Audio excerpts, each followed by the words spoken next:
कालच्या संपूर्ण हिंसाचारामध्ये कर्तव्य बजावताना जखमी झाले, त्यापैकी एक आहेत नागपूरच्या झोन 5 चे डीसीपी निकेतन कदम सर आहेत।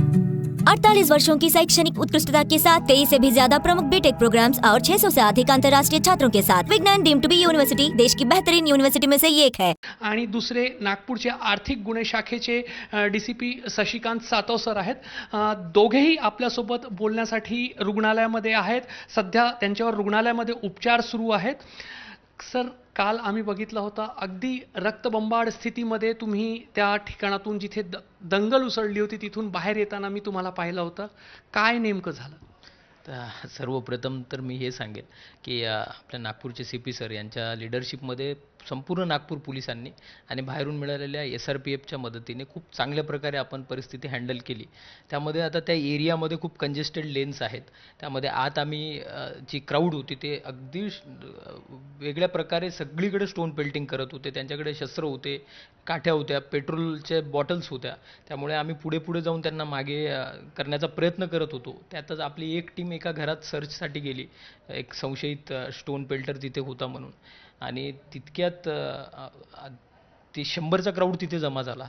मग ती टीम आत होती, मी तिथे बाहेर होतो। आता करायचं काय, कारण ते सगळेजण तर घरावर गेले असते तर तो खूप मोठा एक अप्रिय घटना घडण्याची शक्यता होती। तर माझ्याकडे लाठी होती आणि हेल्मेट होतं, त्याच्या बेसिसवर मी त्यांना मागे करण्याचा प्रयत्न केला। त्याच्यातले ज्यांच्याकडे लाठी होती ते मागे सरकले देखील, परंतु एकाकडे कुऱ्हाड होती आणि त्यांनी अगदी डोळे लावून त्याचा वार केला आणि मी मग ते अडवण्याचा प्रयत्न केला, तर हातावर एक डीप इंजरी झालेली आहे। पण तेवढ्यात ते मागे सरकले आणि आम्ही सर्व तिथून सेफली बाहेर पडलो। संशयितला पकडण्यासाठी आपले सहकारी आत गेले होते आणि त्यांना 100-150 लोकांनी एका प्रकारे त्या घराच्या बाहेर घेरलं होतं। आपल्या सहकाऱ्यांच्या सुरक्षिततेसाठी तुम्हाला सामोरं जावं लागलं। हां, बरोबर आहे। ते आमची टीमच होती, ती आत होते ते, आणि ते इतके लोक बाहेर होते तर कुठलाही अनुचित प्रकार घडण्याची शक्यता होती। तर त्यांना मागे कडणं मला सगळ्यात महत्त्वाचं वाटलं त्यावेळेस, कारण या सर्वांना बाहेर काढायचं होतं। तर ते करण्याचा प्रयत्न केला, ते काही मागेही झाले, परंतु एकाकडे शस्त्र असल्यामुळे त्याने तो अटॅक केला, परंतु ते सर्व सेफली निघाले बाहेर, आपली जी टीम होती ती। मोठ्या संख्येने पोलीस कर्मचारी जे आहेत ते काही दृश्य स्वरूपात जखमी झाले, काहींना मुका मार लागलाय, दगडांचा मार खूप वर्षाव होत होता। अगदी बरोबर। दगडांचा फक्त समोरून क्राऊडकडूनच नाही, तर आम्ही त्या लेन्समध्ये आत गेलो तर वरून बिल्डिंग्सवरून देखील आमच्यावर दगडांचा वर्षाव झाला। त्यामध्ये आमचे DCP EOW सातव साहेब आहेत, त्यांचं देखील अँकलला मार लागलेला आहे। DCP ट्रॅफिक आहेत RJ चांडक सर, त्यांचा नी लिगामेंट टियर झालेला आहे, त्यांना देखील मेजर इंजुरी झालेली आहे आणि अगदी मोठे मोठे दगड फेकण्यात आले होते आणि हे कुठेतरी पोलीस प्रशासनाला टार्गेट करण्याचा प्रयत्न केला आहे काही असामाजिक तत्वांनी। तर त्याच्यामध्ये आपण विविध गुन्हे देखील दाखल केलेले आहेत आणि CP सरांच्या लीडरशिपमध्ये आपण आता अरेस्ट देखील करत आहोत। तुम्ही झोन 5 चे DCP आहेत। खरं पाहिलं तर तुमचा कार्यक्षेत्र नव्हता, मात्र काल सगळे नागपूरचे सर्व पोलीस अधिकारी त्या ठिकाणी होते आणि खरं पाहिलं तर तुमच्या कार्यक्षेत्राच्या बाहेर कर्तव्य बजावताना तुम्हाला ही इंजुरी झाली। हो, बरोबर। हे सर्व झोन 3 मध्ये झालेलं आहे, परंतु नागपूर पोलीस आर टीम, आम्ही एक टीम आहोत आणि ते कुठेही काही कायदा सुव्यवस्थेचा प्रश्न निर्माण झाला तर सर्वच जण, सर्व DCP, पूर्ण नागपूर कमिशनरेट तिथे तात्काळ धावून येतात आणि ती कायदा आणि सुव्यवस्था राखण्यासाठी सर्वांचीच मदत होत असते। आज मुख्यमंत्री महोदय जे पोलीस विभागाला हेड करतात, ते गृहमंत्री सुद्धा आहेत, ते पण आपल्याशी व्हिडिओ कॉलवर बोललेले आहेत। काय शाबासकीची एक पाठीवर थाप दिली आहे नागपूर पोलिसांसाठी मुख्यमंत्र्यांनी? हो, अगदी एक चांगलं मोटिवेशनल वर्ड्स होते सरांचे, प्रेरणा देणारे, आणि सरांनी नागपूर पोलिसांचं एक कौतुक केलं की CP सरांच्या मार्गदर्शनात आणि स्वतः सर तिथे हजर होते। आपण एक चांगल्या प्रकारे ही स्थिती त्याच्यावर नियंत्रण मिळवलेलं आहे आणि सरांचे जे मोटिवेशनल शब्द आहेत, प्रेरणादायी शब्द आहेत, ते नक्कीच आमचा इथून पुढे देखील कॉन्फिडन्स वाढवतील। आपल्या सोबत शशिकांत सरही आहेत। सर, तुम्ही आर्थिक गुन्हे शाखेचे DCP, मात्र काल मैदानावर उतरावं लागला एक टीम म्हणून। नागपूर पोलीस सगळ्या परिस्थितीला सामोरं जात असताना तुम्हाला इंजुरी झाली, काय झालं नेमकं? बरोबर आहे। काल जेव्हा आम्हाला वायरलेसवरती कॉल ऐकू आलेत की अशा अशा ठिकाणी असं दोन जमाव एकत्र जमलेले आहेत आणि अप्रिय घटना घडण्याची शक्यता नाकारता येत नाही, तात्काळ आम्ही युनिफॉर्म करून रवाना झालो। परंतु जे असामाजिक तत्व होते त्यांनी मोठ्या प्रमाणामध्ये दगडफेक सुरू केलेली होती आणि जे आपले शासकीय वाहनं आहेत जे आपले त्या रोडवरती काम करणारे वाहनं होती त्यांना सुद्धा त्यांनी च्या बक्षस्थानी दिलेलं होतं. अशा परिस्थितीमध्ये आम्ही सर्व आमचा जो पोलीस अधिकारी आणि कर्मचाऱ्यांचा स्टाफ आहे त्यांच्यासह आम्ही समोर गेलो, परंतु मोठ्या प्रमाणामध्ये स्टोन पेल्टिंग सुरू होती आणि आम्ही अश्रुधूर जरी सोडत असलो तरी स्टोन पेल्टिंग एवढ्या जोरात होती की आमचे अधिकारी आणि अंमलदार सुद्धा आम्ही थोडंसं 10 पावलं मागे येऊन 20 पावलं समोर जात होतो. अशातच जे काही इंजुरी व्हायच्या आहेत त्या झालेल्या आहेत, परंतु आम्हाला यामध्ये यश मिळालेलं आहे की आम्ही हा जो काही असामाजिक तत्वांचा जो काही काल त्यांनी राडा केलेला आहे, मोठ्या प्रमाणामध्ये सार्वजनिक मालमत्तेचं नुकसान केलेलं आहे, त्याला आम्ही लवकरात लवकर शांत करण्याचा प्रयत्न केलेला आहे. सर, काल अंधार होता आणि त्यामुळे दगड कोणत्या दिशेने येईल हे काही माहीत नव्हतं. अगदी तोंडावर लागेल, डोक्यावर लागेल, पाठीवर लागेल. त्यामुळे फार भयावह परिस्थितीमध्ये तिथे ब्रिजचं काम सुरू असल्यामुळेही कुठल्या भागातून दगड येईल काही शाश्वती नव्हती. एकदम बरोबर आहे. तो जो पोर्शन होता त्या ठिकाणी नवीन ब्रिजचं काम पण सुरू आहे आणि ज्या गल्ल्या आहेत त्या अरुंद गल्ल्या आहेत आणि फार नागमोडी आकाराचे गल्ल्या आहेत. जुनं शहर आहे महाल हे, त्यामुळे त्या ठिकाणी कोणत्या भागातून दगडांचा वर्षाव येत होता हे कळत नव्हतं. त्या ठिकाणी मिश्र वस्ती आहे, म्हणजे हिंदूंची घरं आणि मुस्लिमांची सुद्धा घरं आहेत, त्यामुळे कोणत्या घरावरून दगड येतो हे सुद्धा कळत नव्हतं. तरीही अशा परिस्थितीमध्ये आमचे सर्व अधिकारी आणि अंमलदारांनी अतिशय संयम ठेवून आम्ही समोर गेलो आणि ती परिस्थिती अतिशय चांगल्या पद्धतीने हाताळलेली आहे. मोठ्या संख्येने पोलीस कर्मचारी सुद्धा जखमी झाले. नागपूर पोलीस आणि गृह विभागाकडून सर्वांना एक चांगला उपचार दिला जात आहे. कर्मचाऱ्यांसाठीही काही 2 शब्द म्हणाल, कारण फार सगळ्यांनी कर्मचाऱ्यांनी पण कर्तव्य जो आहे तो जोरात बजावलेला आहे. अतिशय योग्य बोललात आपण. पोलीस अधिकारी आमचे CP सरांसहित सर्वजण रस्त्यावर तर होतोच आम्ही, आणि ही बाब जेव्हा आम्ही वरिष्ठ अधिकारी म्हणून आम्ही रस्त्यावर होतो, आमच्यासोबतचे सर्व स्टाफ जो आहे, RCP असेल, SRPF असेल, आमचं हेडक्वार्टरचा स्टाफ आहे, पोलीस स्टेशनचा स्टाफ आहे, अतिशय हिमतीने त्यांनी याला प्रतिसाद दिलेला आहे. आमच्या समोर सुद्धा आमचे स्टाफ धावून जायचे आणि त्या गोष्टीला प्रतिकार करण्याचा प्रयत्न त्यांनी केलेला आहे. याच्यामध्ये मोठ्या प्रमाणामध्ये आमचे अंमलदार सुद्धा जखमी झालेले आहेत. ते सुद्धा चांगली वैद्यकीय सेवा या ठिकाणी घेत आहेत. सकाळीच ज्या पद्धतीने माननीय CM सरांनी आणि माननीय महसूल मंत्री यांनी आम्हाला शाबासकीची थाप दिलेली आहे आणि योग्य तो आणि सर्वात चांगला उपचार देण्यासंदर्भात त्यांनी सुद्धा प्रशासनाला सूचित केलेलं आहे. तर आपण पाहू शकता की कशा पद्धतीने नागपूरच्या पोलीस अधिकाऱ्यांनी आपलं कर्तव्य बजावलेलं आहे. या ठिकाणी निकेतन कदम सरांचे कुटुंबीय सुद्धा आहेत.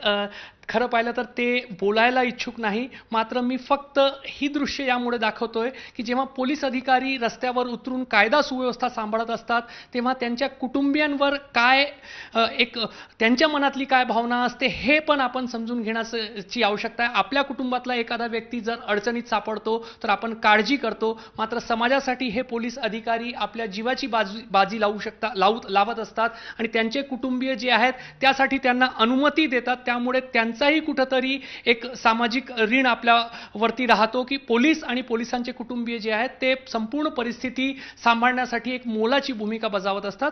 आणि निकेतन कदम सर असतील किंवा शशिकांत सातव सर असतील, आपण आज पाहिलेलं आहे की कशा पद्धतीने नागपूर शांत होण्यामध्ये या पोलीस अधिकाऱ्यांची, यांच्या टीमची आणि सर्व पोलीस कर्मचाऱ्यांची एक महत्त्वाची भूमिका आहे. कॅमेरामॅन अतुल हेडेसह रजत वशिष्ठ, ABP माझा, नागपूर. कल नागपुर में बड़े पैमाने पर हिंसा हुई और उस हिंसा को रोकते हुए नागपुर पुलिस के कुछ अधिकारी जख्मी हुए. तस्वीरों में आप निकेतन कदम सर को देख रहे हैं, जोन 5 के DCP हैं और उनके हाथ पर धारदार जो तेज धार वाली कुल्हाड़ी होती है उससे हमला किया गया. सर, क्या हुआ था? हाँ, देखिए कल नागपुर में जो इंसिडेंट हुआ है, में लॉ एंड ऑर्डर एक मॉब था, उसमें बहुत ज़्यादा एंटी सोशल एलिमेंट्स थे. उन्होंने स्टोन पेल्टिंग की, वो विथ वेपन्स थे, उनके पास पेट्रोल की बॉटल्स भी थी, उन्होंने बहुत जगह पे व्हीकल्स को भी आग लगाई है और कुछ घरों की भी तोड़फोड़ की है उन्होंने. तो उस टाइम पे हम जब क्राउड को कंट्रोल कर रहे थे, डिस्पर्स करने का प्रयास कर रहे थे और छोटी छोटी लेन से, कंजेस्टेड लेन से उसके अंदर जा रहे थे, उस टाइम पे हमारी एक टीम ट्रैप हो गई थी और 100 लोग जो क्राउड था एंटी सोशल एलिमेंट्स का वो वहाँ पे थे. तो it was a very tricky situation, कुछ भी हो सकता था. तो उनको वहाँ से निकालने के लिए और ये क्राउड को बाजू हटाने के लिए हमने ट्राई किया, प्रयास किया. तो उस टाइम पे एक जो वहाँ पे मौजूद इंसान था उसके पास कुल्हाड़ी थी, उसने कुल्हाड़ी से वार किया और वो हाथ पे लगाया. It's a deep injury, but हमारी सब टीम जो है वहाँ से बहुत सेफली बाहर निकल के आई. और उसके बाद नागपुर पुलिस ने under the leadership of CP sir Ravindra single sir, हमने पूरी स्थिति पे भी बहुत अच्छी तरह से नियंत्रण भी पाया है. अपने साथियों को बचाने के लिए, मुसीबत से निकालने के लिए आपको एक लाठी के सहारे उस भीड़ के सामने जाना पड़ा? हाँ, वही एक शस्त्र मेरे पास था उस टाइम पे, लाठी थी और हेलमेट था, और दूसरा ऑप्शन नहीं था। अगर वहाँ से मैं चला जाता तो कुछ भी हो सकता था। तो वो वही एक ऑप्शन था, और हमारे ट्रेनिंग का पार्ट है वो, कि we always lead from the front. तो आगे जाके मैंने उनको रोकने की कोशिश की, उसमें ये सब हुआ, लेकिन हमारे बाकी लोगों को कुछ ग्रीवियस इंजरी नहीं हुई। That's a good part of it. आज मुख्यमंत्री भी आपसे उन्होंने वीडियो कॉल पे बात की है, नागपुर पुलिस के लिए एक शाबाशी भरे शब्द कहे हैं उन्होंने। हाँ, मुख्यमंत्री सर का ही कॉल आया था। उन्होंने नागपुर पुलिस को अप्रिशिएट किया है, उनके वो काइंड वर्ड्स और मोटिवेशनल वर्ड्स की वजह से इसके आगे भी हमें अच्छा काम करने की प्रेरणा मिलती रहेगी। उसके साथ ही खुद पालक मंत्री साहब भी यहाँ पे आके खुद मिल के गए हैं, उन्होंने भी नागपुर पुलिस की प्रशंसा की है। और ये जो स्थिति नियंत्रण में लाने के लिए पूरे नागपुर पुलिस ने जो एफर्ट्स लिए हैं, उन्होंने उसकी भी बहुत अच्छे से प्रशंसा की है। सर, आप जोन 5 को रिप्रेजेंट करते हैं, जोन 5 के पूरे कार्यक्षेत्र से बाहर का ये डिस्टर्ब एरिया आपके जोन का नहीं था, आप जोन दूसरे इलाके में जाके कर्तव्य आप कर रहे थे। एक टीम यूनिट जो पुलिस के लिए कहा जाता है, डिसिप्लिन फोर्स, वो कल दिखा। Yes, absolutely. ये एक Nagpur police, we are a team, हम एक टीम है। और नागपुर सिटी में कहीं पे भी कुछ भी इंसिडेंट होता है, वहाँ पे हम इमीडिएटली सब लोग जाते हैं और वो situation, law end order maintain करने का प्रयास करते हैं। हमारे साथ इकोनॉमिक ऑफेंस विंग के डीसीपी शशिकांत सातव सर हैं। उनके पैर में फ्रैक्चर हुआ है, एंकल पर बड़ा पत्थर आकर लगा और उसके बाद उनका पैर फ्रैक्चर हुआ है। सर, बहुत परिस्थिति जो थी वो अंधेरा था, चारों बाजू से पत्थर चल रहे थे।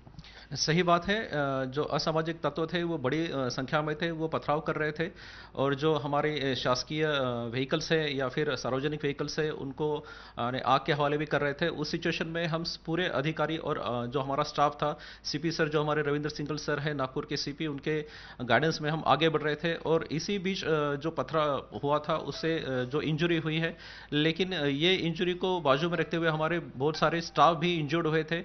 इसके बावजूद भी हम आगे बढ़े और जो सिचुएशन थी उसको हैंडल करने का हमने अच्छी तरह से प्रयास किया है।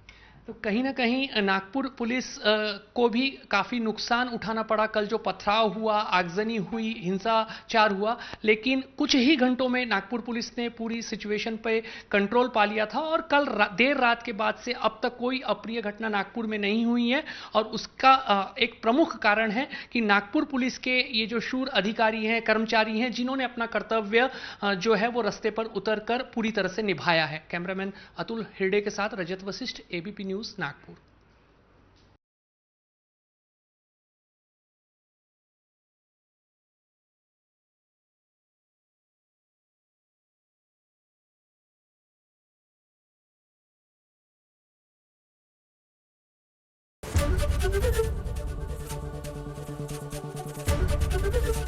एबीपी गंगा, खबर आपकी, जुबान आपकी।